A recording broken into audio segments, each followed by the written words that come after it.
लो जी press club की गेमा गेमी है। इलैक्शन हो रहे हैं 2026-27 दे और अपने अपने कैंडीडेट जिहड़े ने वोटां मंगदे पे ने। हर आउण जाण वाले आम दिनों में कोई जफ्फी होवे या ना होवे, इन्हां दिनां च जरूर एक दूजे नाल ते चलो ये भी चंगा है। दो बड़े पैनल जिहड़े ने उन्हां दा आपस विच टक्कर है। एक पासे जर्नलिस्ट पैनल है जो कि बरसरे इकतदार प्रेस क्लब का पैनल है, दूजे पासे जिहड़ी अपोजिशन आई उन्हां ऐदकी आपस विच सांझ बनाई है और ऐदकी वो भी मजबूती दे नाल सारे इकट्ठे होकर ते एक पैनल जिहड़े वक्रे वक्रे छोटे छोटे पैनल है वो ऐदकी इकट्ठे होकर ते डेमोक्रेटिक पैनल के नाम नाल आए ने और सवेरे 10 बजे तो लैके राती 10 बजे तक टाइम है वोट पाने का।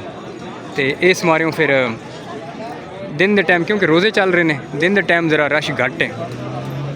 तो अस्सलाम वालेकुम।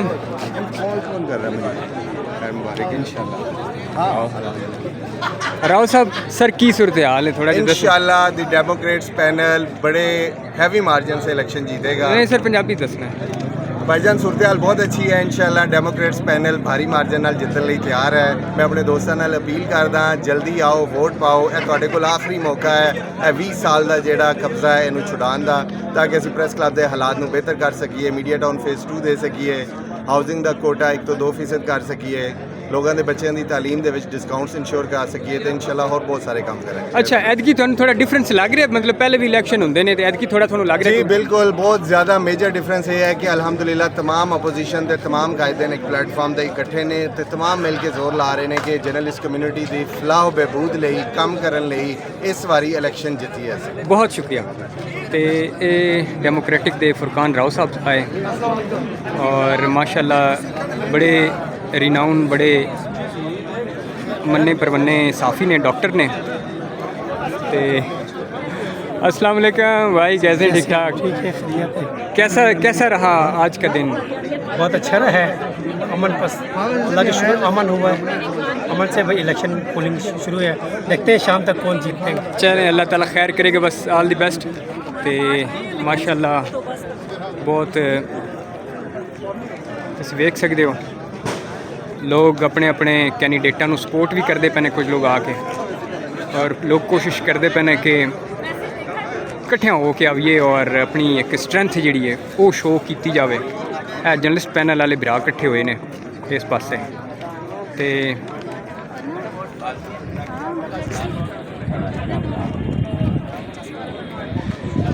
तुसी साफियां दे कई मसाइल ने और अस्सलाम वालेकुम सर, की हाल है सर? ठीक ठाक? अस्सलाम वालेकुम हाशमी साहब, सर की हाल है? सर की समझते हो कि अज का दिन जो दम नहीं है, हर दम नहीं है। जर्नलिस्ट पैनल जिंदाबाद। सर थोड़ा जिहा दसना, जरा पंजाबी चैनल है तो थोड़ा जिहा दसना कि पहले भी इलेक्शन होंगे ने, ऐतकी थोड़ा जिहा कोई डिफरेंस है या? देखिए सर पंजाबी जबान च गल है कि जी जो तुहानू इलेक्शन की जरूरत होंदी है तो लोगों के चेहरे सानू बरसाती बटेरे वर्गों नजर आते हैं। जोड़ा पैनल कम करता है, जर्नलिस्ट पैनल पूरा साल कम करता है, प्रेस क्लब की खिदमत करता है, साफियों की खिदमत करता है, वो नज़र आते हैं, उन्होंने कम नज़र आता है। यह जो फसली बटेरे आके खड़े हो जाते हैं इलेक्शन के दिनों अपने कार्ड लेके तस्वीर लेके कि जी वोट डाल दो, पढ़ी लिखी साफी बरादरी है, उन्होंने पता है कि वोट किसमें देना। बहुत शुक्रिया हाशमी साहब, तुसी अपने कोई सोने सोने विचार जरा साझे करो। मेरे प्यारे भाई, मैं यही कहूँगा कि देखें ये एक हाशमी साहब पंजाबी अगर आउंदी है तो पंजाबी बोलो। कोशिश करदा पंजाबी दी, करो जी करो। एक जमहूरियत है इलेक्शन, एक हुसन है जमहूरियत का, और अच्छा है कि लोग लड़न इलेक्शन और अपने जेड़े मुंतखब करें अपने लोगों को, ताकि उन्होंने खिदमत करें। तो टर्न आउट तुहानू लगता है कि अफ्तारी तो बाद ज़्यादा होएगा? बिल्कुल, अफ्तारी के बाद एक बड़ा टर्न आउट होगा और इंशाल्लाह देखें जमहूरियत है। मैं तो कहता हूँ ये हुसन है, इलेक्शन का हुसन है, जमहूरियत का हुसन है, और इसी तरह होना चाहिए। बहुत शुक्रिया, बहुत शुक्रिया। तो माशाल्लाह जेडे कैंडीडेट ने वो भी माशाल्लाह बड़े एनर्जेटिक ने और